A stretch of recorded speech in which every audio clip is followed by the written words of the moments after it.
लोगोफोर बरायबाय नोंथांमोनखौ आंनि बड' टेक चेनेलाव लोगोफोर दिनै जों रायलायगोन जोंनि मबाइलाव दानजानाय फट' भिडिअफोरखौ माबोरै इजिनो मोननो हायो। नोंथाङा जेबो सिन्था दाखालाम, नोंथाङा फट' भिडिअ दानजानायखौ गोरलैयैनो मोनफिननो हागोन। बे भिडिअखौ जोबजासिम नायलां लोगोफोर। भिडिअखौ जागायनायनि सिगाङावनो आं नोंथांमोननो मोनसे रिकुवेस्ट खालामो जे नोंथांमोना दासिमबो जुदि आंनि चेनेलखौ साबस्क्राइब खालामाखैब्ला गाहायाव साबस्क्राइब बाटन दं, बेखौ थुना हो। बेनि उनाव बेल आइकन फैगोन, बे बेल आइकनखौ थुना हो। माने बेल आइकनखौ थुनायनि ओंथियानो जाबाय जेब्लानि आं भिडिअ गोदान आपलोड खालामगोन अब्लानो नोंथांमोननिसिम नटिफिकेशन मोनहैगोन। अब्ला लोगोफोर भिडिअखौ जागायनोसै। Let's go.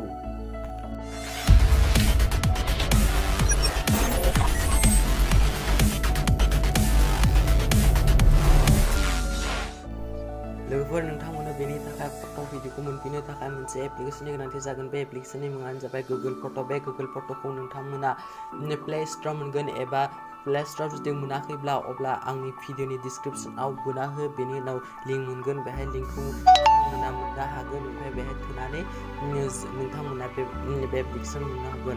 लोगोफोर बेहाय जों थुना होनानै ओरैबायदि क्लिक जागोन, इन्टारफेस फैगोन। ओमफ्राय जों गोजौआव थ्रि डट दं, बेहाय थ्रि डटआव जों थुना होनांगोन। थ्रि डट थुना होनानै जों लोगोफोर बेहाय इमेल एड्रेस होना दोनथार, मानो होनब्ला इमेल एड्रेसजोंसो जों बेखौ मोननो हायो। बे सेटिंआव हाबबाय, जों सेटिंआव हाबनानै जों गोजौआव बेकआपआव थुना होबाय। बेकआपआव थुना होनानै नोंथांमोननिया लोगोफोर बे बेकआपआ अफ जाना थागोन, नोंथांमोना अन खालामना ला। ओमफ्राय लोगोफोर बेहाय नोंथांमोना नुनो मोनगोन गाहाय फट' भिडिअ दिसेबोल जाना दं, बेखौ इनेबोल खालामना ला। आरो भिडिअ मोननो लुबैदोंब्ला भिडिअखौबो इनेबोल खालामना ला। अब्लानो नोंथाङा जेसेबां फट' भिडिअ दानदोंमोन बेफोर गासिबो मोनफिनजोबनो हागोन लोगोफोर गोरलैयैनो। अब्ला लोगोफोर बे नोंथांमोननि थाखाय जोबोद मोजां। नाय गोजौआव आंना जेसेबां फट' भिडिअ दानदोंमोन बेफोर डाउनलडिं जागासिनो दं। नायदो लोगोफोर, बेहाय आं भिडिअ दानदोंमोन, बे भिडिअआ नोंथांमोननि सिगाङावनो डाउनलड जागासिनो दं।